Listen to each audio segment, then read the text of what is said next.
Bonjour. Alors, les corrections des deux exercices qui étaient à faire pendant la séance. Le numéro 26, donc il fallait s'aider d'un tableau. Un antécédent de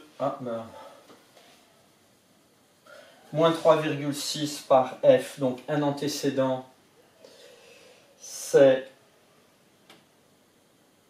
1. Donc on le trouvait à la 1, 2, 3, 4e colonne. Bon, il n'y avait pas de piège, ceci dit, puisque moins 3,6, il n'apparaissait pas dans la première colonne, dans la première ligne. Ensuite, donner un antécédent de moins 6. Donc là, il ne fallait pas se tromper, parce qu'il y avait moins 6 sur la ligne du haut, des x, et moins 6 sur la deuxième ligne. Donc, un antécédent de moins 6, il fallait prendre la 1, 2, 3, 4, 5e colonne. 3. On pourrait dire 3 est un antécédent de moins 6. Et quelle est l'image de moins 2 par la fonction? Donc moins 2 là aussi, il ne faut pas se tromper.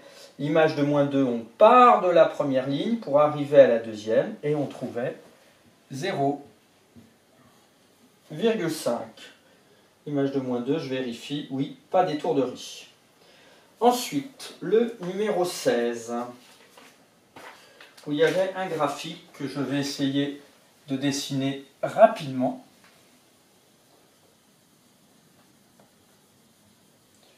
Alors, le graphique, il ressemblait à...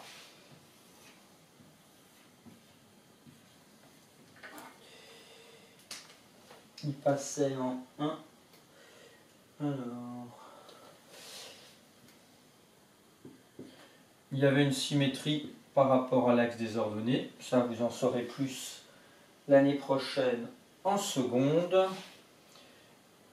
Et ça ressemblait... Voilà, à peu près à ça. Sachant que là, on passait en moins 2 et 2. Voilà. Alors, lire graphiquement les images de 1 et moins 2. Donc, on précise bien graphiquement. Est-ce que vous savez pour quelle raison? Bon, pas de réponse, évidemment. Parce que c'est moins précis que par le calcul ou par un tableau. Alors, graphiquement, est-ce qu'elle avait un nom? Oui. F. Alors, soit on fait une phrase, l'image de 1 est, ou bien f de 1 égale, alors l'image de 1, comme on a vu dans le cahier de cours, on part ici, dans sa tête, on descend pour aller jusqu'à la courbe, et ici, on lit la valeur qui est là. Alors, si je regarde l'image de 1, ça tombait pile poil ici, enfin pile poil, sur 2.